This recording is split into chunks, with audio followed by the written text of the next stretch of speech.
ರಘುಪತಿ ಭಟ್ರಿಗೆ ಹೇಳ್ತೇನೆ, ನಿಮ್ಮ ಅಧಿಕಾರದ ಎಷ್ಟು? ನೀವು ಪಕ್ಷದಕ್ಕೆ ಮುಜುಗರ ಮಾಡುವಂಥ ಎಷ್ಟು ವಿದ್ಯಮಾನಗಳು ನಿಮ್ಮ ಅವಧಿಯಲ್ಲಿ ಆಯಿತು? ರೇವ್ ಪಾರ್ಟಿಯ ಅವಧಿಯಲ್ಲಿ, ನಿಮ್ಮ ಅವಧಿಯಲ್ಲಿ ಆದಂಥ ರೇವ್ ಪಾರ್ಟಿಯಲ್ಲಿ ಆಗಿನ ಗೃಹ ಸಚಿವರಾಗಿದ್ದಂಥ VS ಆಚಾರ್ಯ ಕಣ್ಣಲ್ಲಿ ನೀರು ಬಂದದ್ದನ್ನು ನಾನು ಕಂಡಿದ್ದೇನೆ. ನಮ್ಮ ಪಕ್ಷಕ್ಕೆ ಮುಜುಗರ ತರುವಂಥ ವಿದ್ಯಮಾನಗಳಿಗೆ ಕಾರಣಕರ್ತರು ಯಾರು? ರಘುಪತಿ ಭಟ್ರು ನೈಋತ್ಯ ಪದವೀಧರ ಕ್ಷೇತ್ರದ ಆಕಾಂಕ್ಷೆಯಾಗಿ ಸ್ಪರ್ಧೆ ಮಾಡ್ತಾ ಇದ್ದಾರೆ. ಅವರ ಅನೇಕ ಮಾತುಗಳನ್ನು, ಅವರಿಗೆ ಆಗಿರುವಂಥ ನೋವುಗಳನ್ನು ತೋಡಿಕೊಂಡದ್ದನ್ನು ಗಮನಿಸಿದ್ದೇನೆ. ಉಡುಪಿ ಜಿಲ್ಲೆಗಿಂತ ಮೊದಲು ಅವರೆಲ್ಲೂ ನಾನು ಮಂಗಳೂರಿಗೆ ಹೋಗ್ತಿದ್ದಾಗ, ಯೂನಿವರ್ಸಲ್ಲಿದ್ದಾಗ ರಘುಪತಿ ಭಟ್ರು ಆಗ ಇರಲಿಲ್ಲ. ಉಡುಪಿ ಜಿಲ್ಲೆ ರಚನೆಗೊಂಡ ನಂತರ ರಘುಪತಿ ಭಟ್ರು ಪಕ್ಷದ ಚಟುವಟಿಕೆಗಳಲ್ಲಿ ತೊಡಗಿಸಿಕೊಂಡರು. 2004ರಲ್ಲಿ ರಘುಪತಿ ಭಟ್ರು ಅವರಿಗೆ ಪಕ್ಷ ಕೌನ್ಸಿಲ್ಸ್ ಚುನಾವಣೆಯಲ್ಲಿ ಸ್ಪರ್ಧೆ ಮಾಡಲು ಅವಕಾಶ ಕೊಟ್ಟಿದ್ದರು. ಆನಂತರ ನಡೆದಂಥ ವಿಧಾನಸಭಾ ಚುನಾವಣೆಯಲ್ಲಿ ಏನು ಇವರು ಇವತ್ತು ಸರ್ಜಿ ಅವರು ಹೊಸಬರು ಅಂತ ಹೇಳ್ತಿದ್ದಾರೆ. ಸುಧಾಕರ್ ಶೆಟ್ಟಿ ಅವರಿಗೆ ಮೀಸಲಾಗಿದ್ದಂಥ ಸ್ಥಾನ ಪಕ್ಷ ಅವರನ್ನು ಬಿಟ್ಟು ರಘುಪತಿ ಭಟ್ರಿಗೆ ಕೊಟ್ಟಿತ್ತು. ಆಗ ಸುಧಾಕರ್ ಶೆಟ್ಟಿಗೆ ಅನ್ಯಾಯ ಆಯಿತು, ತಾನೊಬ್ಬ ಹೊಸಬ ಅಂತೇಳಿ ರಘುಪತಿ ಭಟ್ರಿಗೆ ಅನಿಸ್ಲೇ ಇಲ್ವಾ? ಅವರಿಗಿಂತ ಹಿಂದೆ ಕೆಲಸ ಮಾಡಿದಂಥ ನಾವೆಲ್ಲ ಇವತ್ತಿನ ತನಕ ಏನೋ ಕೇಳಿದೆ, ನಮಗೆ ಪಕ್ಷ ಅನ್ಯಾಯ ಮಾಡಿದೆ, ನಾನಾಗಲಿ ಉದಯ್ ಕುಮಾರ್ ಶೆಟ್ಟರಾಗಲಿ ಯಾವುದೇ ಮೀಡಿಯಾದಲ್ಲಿ ಅಥವಾ ಯಾವುದೇ ಪಕ್ಷದ ವೇದಿಕೆಯಲ್ಲಿ ನಮಗೆ ಅನ್ಯಾಯ ಆಗಿದೆ ಅಂತ ಹೇಳುವಂಥದ್ದನ್ನೇ ಹೇಳಿಲ್ಲ. ರಘುಪತಿ ಭಟ್ರು ಮಾತಾಡುವಾಗ ಬೇರೆ ಜಿಲ್ಲೆಗಳ ಬಗ್ಗೆ ಮಾತಾಡ್ತಾರೆ. ನಮ್ಮ ಜಿಲ್ಲೆಯಲ್ಲಿ ಅವರು ಎಷ್ಟು ಜನರಿಗೆ ಅವಕಾಶವನ್ನು ಕಲ್ಪಿಸಿಕೊಟ್ಟಿದ್ದಾರೆ, ಎಷ್ಟು ಜನರನ್ನು ಅವರು ಬೆಳೆಸಿದ್ದಾರೆ. ಅವರ ವೈಯಕ್ತಿಕ ವಿಚಾರಗಳನ್ನೇ ಇಟ್ಟುಕೊಂಡು ಅವರಿಗೆ ಅನ್ಯಾಯವಾಗಿದೆ ಬಿಟ್ಟರೆ, ಅವರಿಂದಾಗಿ ಅವರಿಗೆ ಸ್ಥಾನಮಾನಗಳು ಕಳೆದುಕೊಂಡಿದ್ದಾವೆ ಬಿಟ್ಟರೆ, ಪಕ್ಷಕ್ಕೆ ಮುಜುಗರ ಆಗಿದೆ ಬಿಟ್ಟಿದ್ದರೆ ಪಕ್ಷದಿಂದ ಅವರಿಗೆ ಏನು ತೊಂದರೆ ಆಗಿರಲಿಲ್ಲ. 2018ರಲ್ಲಿ ಅವರಿಗೆ ಚುನಾವಣೆ ಸ್ಪರ್ಧೆ ಮಾಡಲಿಕ್ಕೆ ಅವಕಾಶ ಪಕ್ಷ ಯಾಕೆ ನೀಡಲಿಲ್ಲ ಎನ್ನುವುದನ್ನು ಅವರೇ ಹೇಳಬೇಕಲ್ಲ. ಯಾಕೆ ಕೊಡಲಿಲ್ಲ ಅವರಿಗೆ? ಯಾಕೆ ಅವರನ್ನು ಸ್ಪರ್ಧೆಯಿಂದ ನಿವೃತ್ತಿಗೊಳಿಸಲಾಯಿತು? ಮತ್ತು ಯಾಕೆ ಅವರು ಸ್ಪರ್ಧೆ ಮಾಡಿದರು? ಆಮೇಲೆ ಈ ಬಾರಿ ಅವರಿಗೆ ಯಾಕೆ ನಿರಾಕರಣೆ ಆಯಿತು? ಒಂದು ಸಲ 3 ಸಲ ಅವಕಾಶ ಸಿಕ್ಕಿ 4ನೇ ಬಾರಿ ಅವರಿಗೆ ಪಕ್ಷ ಅವಕಾಶ ಕೊಟ್ಟಾಗ ಅವರದೇ ಆದ ಕಾರಣಕ್ಕಾಗಿ ಆ ಸೀಟು ಅವರಿಗೆ ತಪ್ಪಿ ಹೋಗಿತ್ತು. ಹಾಗಾಗಿ 4 ಬಾರಿ ನಮ್ಮ ಪಕ್ಷದಲ್ಲಿ ಅವರಿಗೆ ಅವಕಾಶ ಸಿಕ್ಕಿದೆ. ಬೇರೆಯವರಿಗೆ ಬೆಳೆಯಲಿಕ್ಕೆ ಅವ್ರಿಗೂ ಅವಕಾಶವನ್ನು ಅವರು ಮಾಡಿಕೊಡಬೇಕಿತ್ತು. ವಿಧಾನ ಪರಿಷತ್ತಿಗೆ ಅದೊಂದು ಮೇಲ್ಮನೆ, ಚಿಂತಕರ ಚಾವಡಿ. ಅಲ್ಲಿ ಪರಿಶುದ್ಧವಾದವರು ಇರಬೇಕು ಎನ್ನುವಂಥದ್ದು ಎಲ್ಲರ ಅಪೇಕ್ಷೆ ಇರುವಂಥದ್ದು.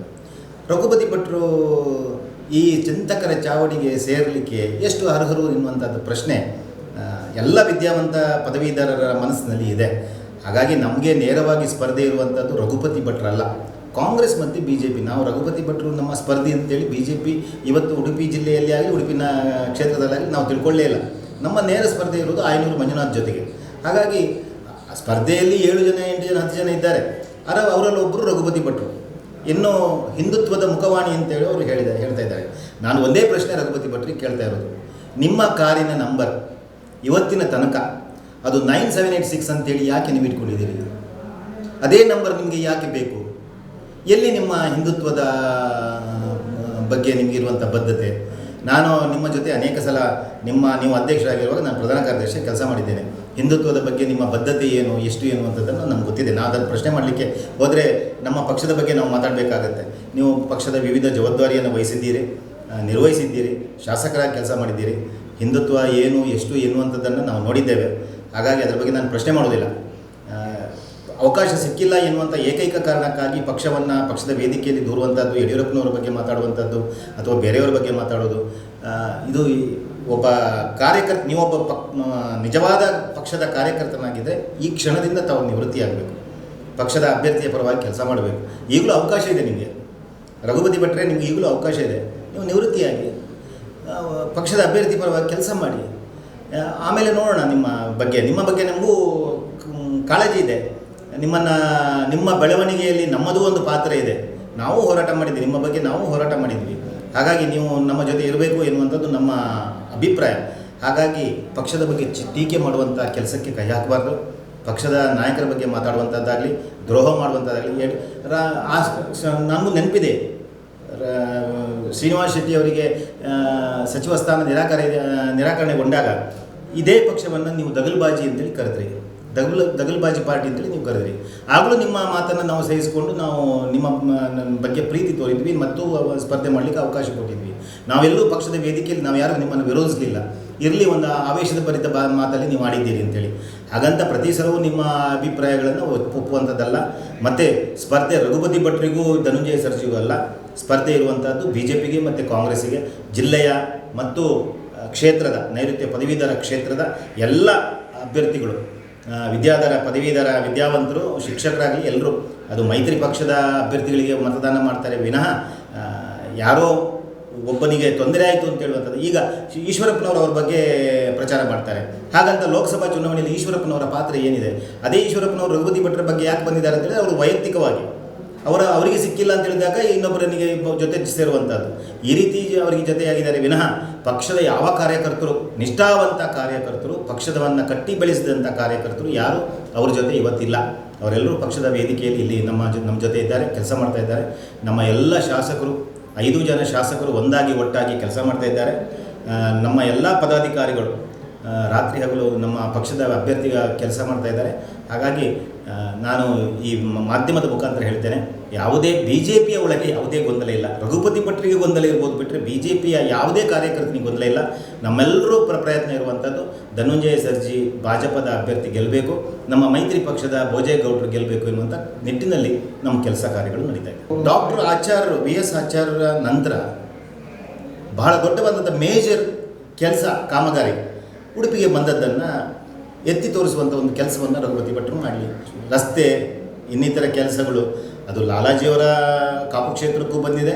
ಅಲ್ಲೂ ಸಾವಿರಾರು ಕೋಟಿಗಳ ಕಾಮಗಾರಿಗಳು ಯಡಿಯೂರಪ್ಪನವರ ಮತ್ತು ಬೊಮ್ಮಾಯಿಯವರ ಕಾಲಾವಧಿಯಲ್ಲಿ ಆಗಿದೆ. ಸದಾನಂದ ಗೌಡರ ಕಾಲಾವಧಿಯಲ್ಲಿ ಬಂದಿದೆ. ಬೈಂದೂರಿಗೂ ಬಂದಿದೆ, ಕುಂದಾಪುರಕ್ಕೂ ಬಂದಿದೆ. ಹಾಗೆ ಚಾಮರಾಜನಗರದಿಂದ ಬೀದರ್ ತನಕನೂ ಎಲ್ಲ ಕ್ಷೇತ್ರಗಳಿಗೂ ಸರಿಯಾಗಿ ಸರಿಸಮಾನಾಗಿ ಕೆಲಸ ಕಾರ್ಯಗಳು ನಡೆದಿದೆ.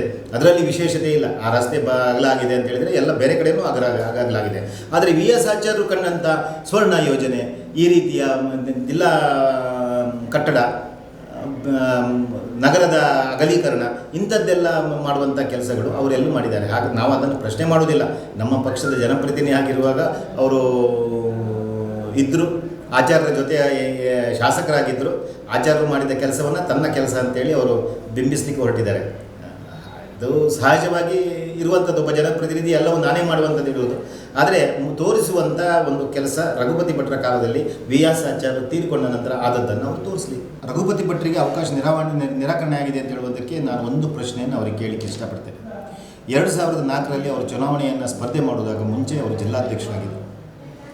ಅವರು ಚುನಾವಣೆಯಲ್ಲಿ ಗೆದ್ದ ನಂತರ ಡಾಕ್ಟರ್ ಆಚಾರ್ಯರು, ಸೋಮಶೇಖರ ಭಟ್ರು, ಕೊಡಗಿಯವರು ಮತ್ತು ಶ್ರೀನಿವಾಸ ಪೂಜಾರು ನಾವು ಕೂತಂಥ ಸಭೆಯಲ್ಲಿ ನಿರ್ಧಾರ ಆಗಿದ್ದು ಅಂತ ಹೇಳಿದರೆ ರಘುಪತಿ ಭಟ್ರು ಅಧ್ಯಕ್ಷ ಸ್ಥಾನವನ್ನು ಬಿಡಬೇಕು, KP ಶೆಣೈ ಅವರಿಗೆ ಕೊಡಬೇಕು ಅಂತೇಳಿ. ಆದರೆ ಈ ರಘುಪತಿ ಭಟ್ರು ಅಧ್ಯಕ್ಷ ಸ್ಥಾನವನ್ನು ಬಿಡಲಿಕ್ಕೆ ಒಪ್ಪಲಿಲ್ಲ.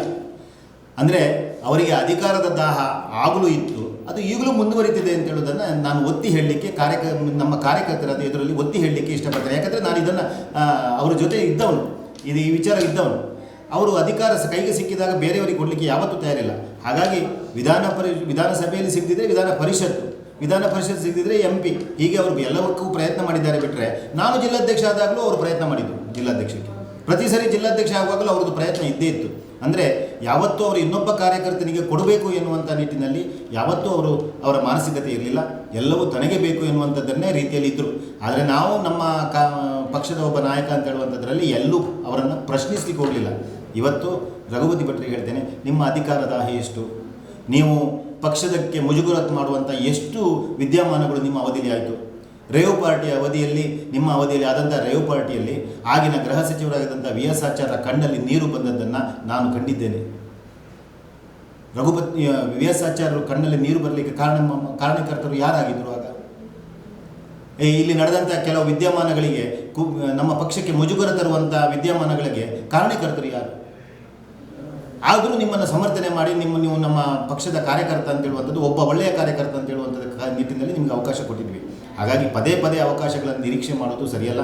ನೀವು ನಿಮ್ಮ ಅಧಿಕಾರ ದಾಹವನ್ನು ಬಿಡಬೇಕು, ಪಕ್ಷದ ಪರವಾಗಿ ಈಗಲೂ ನಿವೃತ್ತಿಯಾಗಿ ಕೆಲಸ ಮಾಡಬೇಕು ಎನ್ನುವಂಥ ವಿನಂತಿಯನ್ನು ನಾನು ರಘುಪತಿ ಭಟ್ರಿಗೆ ಹೇಳ್ತೇನೆ.